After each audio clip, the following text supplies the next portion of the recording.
It's Thursday, noon Eastern, and it's Jen Frazier. We're here with another episode of UnTangled. Hope everyone's having a great Thursday.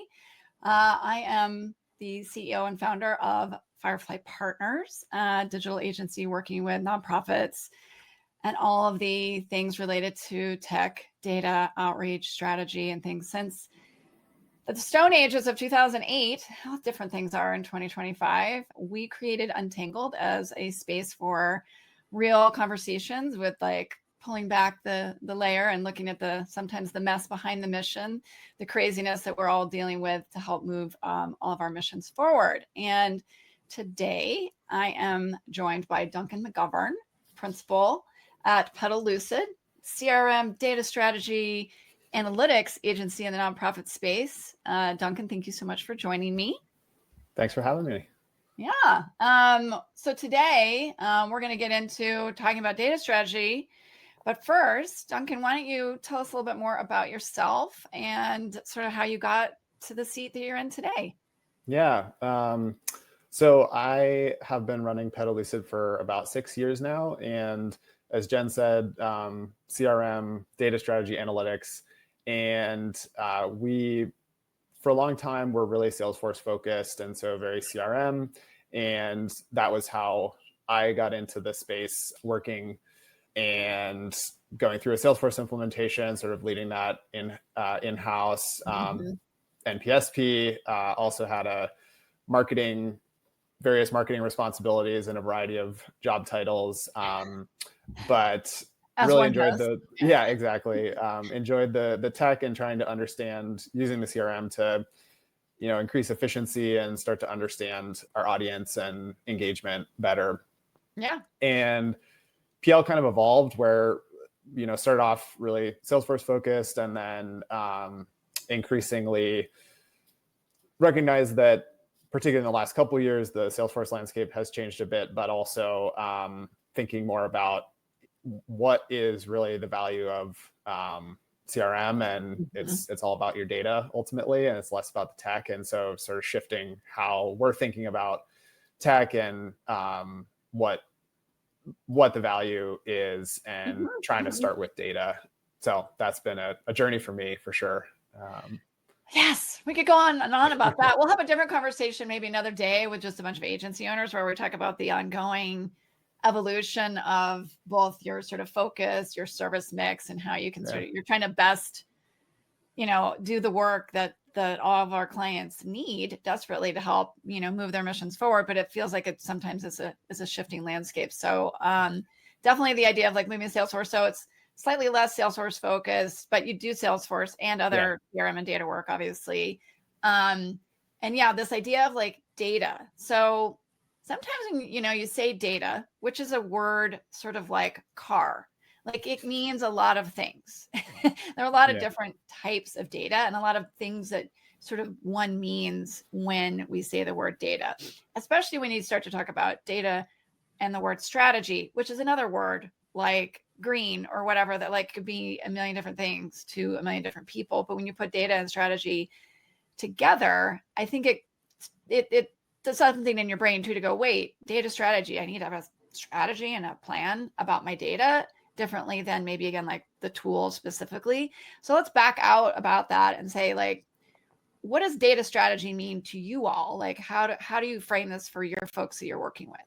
Yeah. So we think about data strategy as at kind of the core, just a plan for managing your information. And so data in context is information, and how do you manage that? And that includes collecting, storing, and how you're going to use it. So really that's what it's all about is what are you collecting? How are you managing it? And then how do you want to use that information? So data, obviously, that's the other thing we were talking about the other day when we were we don't want to access, certain types of client data, obviously the PII, the, protected data. I'm always no, don't give me access. I don't want it. I don't want to have all the safeguards on my end to sort of be privy to that kind of data. But then people are but data is also some another piece of view is analytics. It's sort of the aggregate level data. There's the detail level data, aggregate stories, like all you said, it's information and how organizations are deciding what information they need, how they're going to store it, and then how they're going to use it. I think that's a really beautiful, simple way to talk about it. But then you sort of think about, we talked about this and we said, okay, so why do organizations, like if they need to think about what am I doing with my data?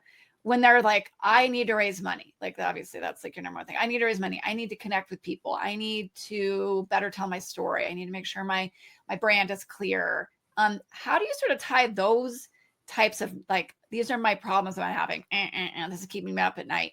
How do you then help people go, really, that's about your data strategy? Yeah. So really working backward from, I like to start with your your big picture organization goals, and maybe that ties to your theory of change. And so even fundraising, it's not just about raising money, but it's about, okay, what are you going to do with that? Because raising money, okay, great, that's a goal that serves something else, and it isn't just the reason why your nonprofit exists. And I think that's data has a lot of parallel there too, where just collecting the data doesn't necessarily help you, right? And so what are you going to do once you collect it? Same with fundraising. Okay, great, you raised a bunch of revenue. Like, how is that going to go into your programs, or what's the change that you want to see? And I think framing your data strategy that way helps to define, okay, what data do we need and how are we going to use it? Then further downstream of that comes the more sort of tactical, like, what technology do we need, or what specific things do we collect? But thinking about, you and I both have marketing and engagement backgrounds. So, to sort of go down that path, thinking about what are our constituents interested in, and so that we can send them messaging that's more personal and relevant. And so that is data, is understanding, okay, are there different programmatic areas, and how do we know which areas someone might be interested in at a really basic level? So that sort of shapes, like, well, we need to know about what people are interested in if we want to send them messages about what they're interested in, which sounds a little bit, silly and redundant, but it actually is really important to try to draw those lines from, okay, what are we trying to do, down to what do we need to do that.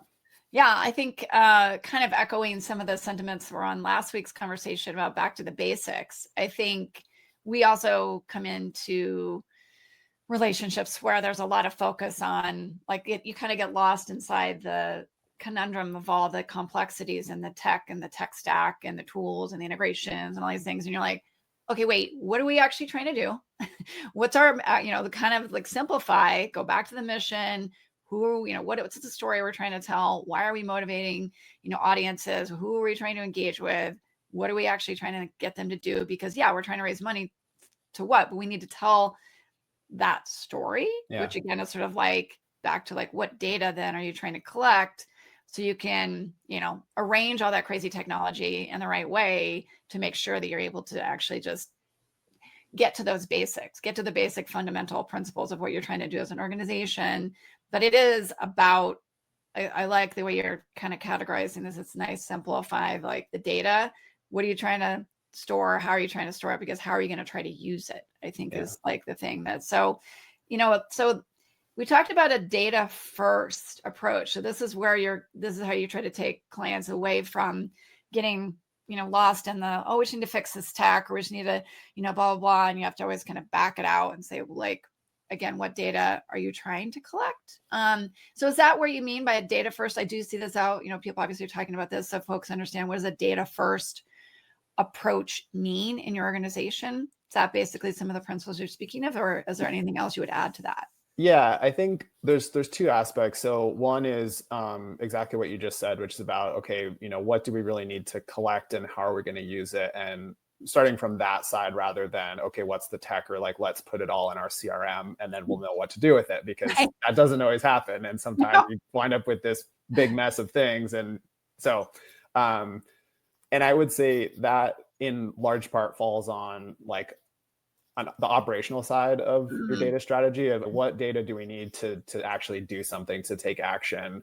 So again, what someone is interested in, or have they participated in a program in the past, like that might be relevant for how you're messaging. And I think the other side of a data first approach is kind of the other half of your data strategy, which is analytics. I like to think about sort of your operational data needs and then your analytics. And the operational data needs, like, we think about data and data driven, and we often think about numbers, and data doesn't have to be numbers, right? It can be all these, different dimensions to something.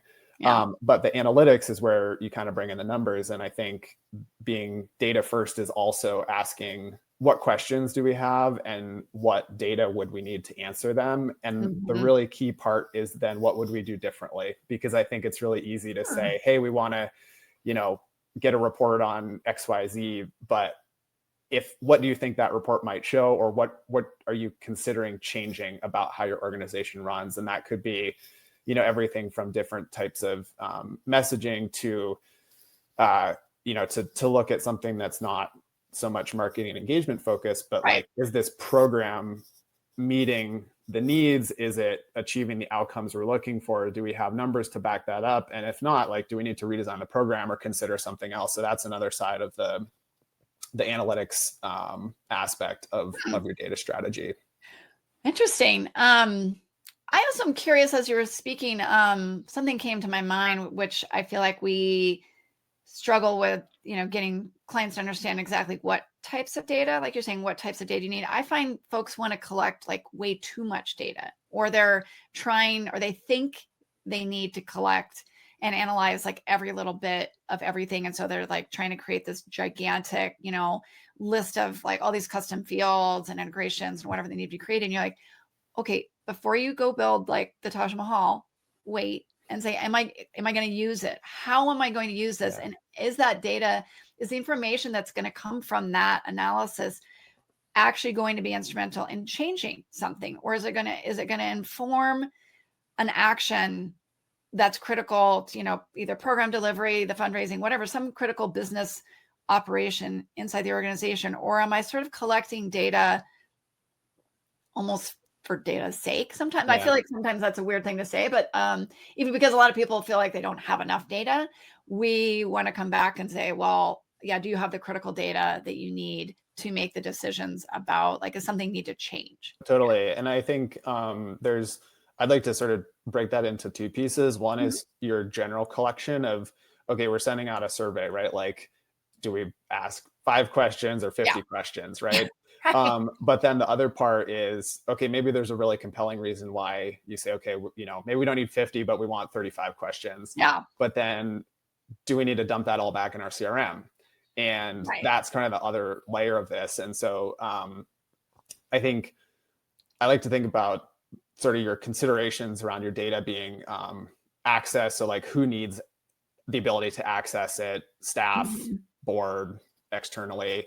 What level of detail do you need? And that's context specifics, right? So the survey, you might need a greater level of detail, and maybe you want to use some elements from that survey for your marketing, but you don't need the whole survey for marketing. You just need to zero down on, okay, what do we need and what do we have the capacity to execute? And so to bring it back to marketing, you probably see this more than I do because we don't tend to do too much with content related, but there might be a really grand aspirations for, we're going to break our programs into 25 different subsectors and then send personalized emails for each. And I think a rule of thumb that we like to use for really to help pull folks out of those detailed segments is, at least for communications, are you going to be able to consistently message like at least quarterly to that particular like interest? And I think what folks realize is like, oh, actually we can't do that. You can't maintain that, right? Exactly. And so then, okay, you're not actually going to be able to do that. And so then you kind of back up and you're like, well, maybe someone wants to look at those areas of interest in the survey, but it doesn't actually have to come back in the CRM. And so that, frees up resources to focus elsewhere. Or it could be in the CRM, but I'm not going to use it for content personalization as a piece of criteria. It could be like, okay, great. That's good to know when we're, doing some event or something. And we want to, go, group people by some, piece of information we gathered at some point. But like, to your point, I always ask clients to think about, don't ask for information from your folks if you're not going to then be able to maintain the use of that information? Because it feels like you get like if you do get people, God willing, to participate in a survey and give you first party data, like, oh, look at that, like we learned something directly from our folks.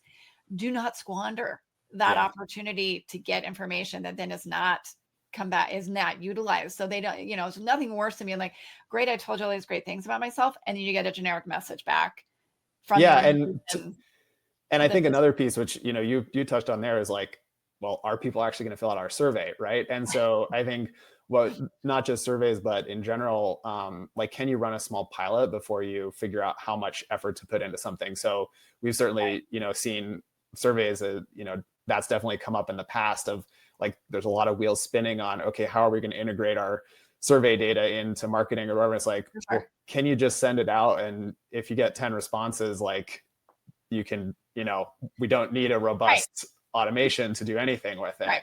And I think there's a lot of places where you can say, okay, well, we think there's an opportunity here to personalize based on XYZ.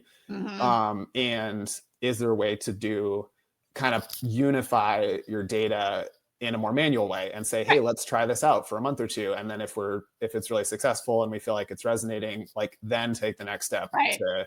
And so I think that's part of thinking about, okay, what's the core data need that we have? Like, do we have the data and it's just not all in one place in one click, but it can be something that you can still pull together and give it a shot. Like, great, that's functional. Crisis, let's not go crazy. And that's why we definitely try to we call it, the crawl. It's always it's either you're crawling, then you're walking, then you're running, whatever, then you're bicycling. I mean, I personally am never running. I'm only biking. So let's be clear about that. But definitely, it's more like the terrain. Am I going on a flat trail, technical? Where am I going? But it's like, don't overthink every possible thing that would be cool to do. Obviously, we want to do let's go with core. Let's think of some nice to haves and be like, maybe there's a dream, but don't try to tackle obviously everything at once either. Or also, we just have a client that's, migrated onto, Marketing Cloud, the, big kahuna. And then you're like, okay, that's a lot. Like, you could do a lot there, but you're coming from a basic situation. You're not going to go from, doing these couple cool, like, more basics to this extremely sophisticated, all the different, interest areas, all the whatever, all the personalization, everything all at one go. So let's build a plan that makes sense for you to get the next thing under your belt, feel really good about it, and be like, great, what's the next layer of data would be good to have to sort of think about the next step of sophistication in that, nirvana goal of like, yes, I do want to do personalized messages for the hopeful, engagement sweet spot that we're looking for with all of our different types of audiences out there. But so how do you help folks sort of maybe work their way through that? Do you have a proven pathway, or you just sort of obviously have to meet people where they are, but is there any sort of like, as we're kind of getting close to the end here, like tips, tricks, top 3 things you might want to leave folks with as they think about, okay, I agree with everything you guys are saying, and like, we don't really have this approach. How could someone start to kind of move the needle in this direction? Yeah, I think being really concrete about what your goals are, and that's the starting point for all of this, and thinking about your organization goals, and then like what initiatives you're trying to accomplish. If you're considering like changing something about how you're storing or using your data and how you're activating it. I'm a big fan of like little one-pagers, and sometimes I'll call them bets. So it's like, hey, we want to do this thing because here's the outcome that we're shooting for, and like, here's the reasons why we think that's relevant. And I think that those can be really powerful if you're saying, okay, it'll help you both anchor like a larger initiative to sort of get to the end and say, okay, does this still meet our expectations? But it's also useful for taking those little baby steps that we just talked about, and then ideally using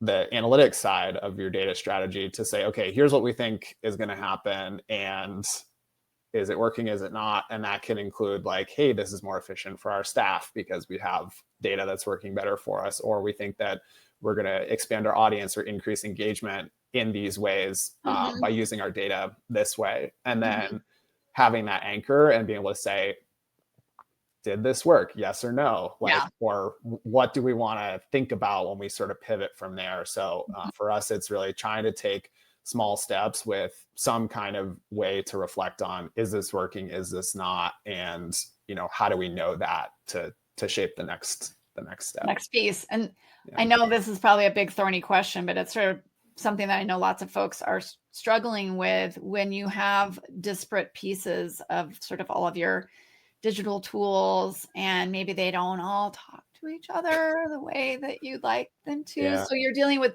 data in different spaces and sort of getting different, you know, snapshots or viewpoints around, you know, user behavior in these sort of like kind of siloed ways. And I don't know if you have, I know that is the $1 million, you know, solve right there, is to sort of help make sense of like, okay, well, my marketing tools are telling me this, my CRM is telling me this, you know, blah, blah, blah. And my website's telling me, you know, this over here or whatever. Like, is there any, you know, I know there's no shortcut and you have to do the work and all that, but is there a way that you help folks sort of try to help make sense of like user behavior on this kind of data to see if something's working when your systems are feeling maybe not as connected as you'd like, or is that just too thorny of a topic? Yeah, well, I feel like you're queuing up a future UnTangled session to dig into this more. And I think to try to not spend another, you know, whole session talking about this, let me just address that in two parts. So the first is that like having your different sources of truth and being able to like compare and see, okay, what is showing similar piece of information and where are the gaps, and trying to have them be aligned and playing to each tool's strength. So that's kind of the first part, is like, what's the strength of each tool, and like, let's lean into that where we can. Right. And then the second is, I think right now for us, we're finding it. So CRM has been a trickle down technology. And I think Salesforce is a great example of that. It's an enterprise tool that's become available to like really small nonprofits. And I think that kind of my hypothesis is that data lakes, data warehouses, like data platforms where your data lives is kind of the next step. And that's becoming the trickle down technology that's becoming more available. And it's saying, can we have a tool that makes it easy to like look at all these different sources to start to piece it together to tell that story in a way that's not as heavy duty as trying to put everything into your CRM, which I think for a long time that's been, if it's not in Salesforce, it doesn't exist. Or if it's not in your CRM, it doesn't exist, right? And instead saying like, is that really the best tool for the job? Or are there other tools that are available and becoming more accessible? And I think with, you know, not to go too far down like the AI path, but there's a lot of ways that AI is helping to make those sorts of connections easy. So sort of operationalizing, like, how can we get all of our plumbing hooked up, and then also letting you start to ask more interesting questions with a less technical overhead. So okay, so maybe it's another UnTangled, but really I feel like it might be even like a either a full webinar idea or something else to sort of talk about all these threads that we just sort of we should do a panel. Dangled out. I agree. I love the AI angle, the data lake angle, the idea of like your CRM isn't ever meant to be the end all be all of store all the things for everything. So try to not make it that. So I love all of those, and those are definitely like rich, deep topics for other conversations and another day. But it's good to let people start thinking about, again, like you laid out some really nice, simple sort of ways of thinking about data, and not to overcomplicate maybe the data story that you're, you know, and the data first approach that you're maybe trying to work on at your organization, but get back to some of the fundamentals of, you know, trying a few things out too, and saying, let's, you know, stay tied to the mission. What are we trying to do? Let's not, you know, try to do everything at one time, and really think about this sort of data strategy as driving your outreach as a way to get to your goals, and not like don't try to solve it with tech too soon. Don't try to whatever, but really think about information you're gathering, how you're going to store it, and then how you're going to use it to just engage with folks and move your mission forward. So Lots of interesting things to talk about. I knew we would be like, never run out of things to talk about, Duncan. Lots to talk about. I'm excited.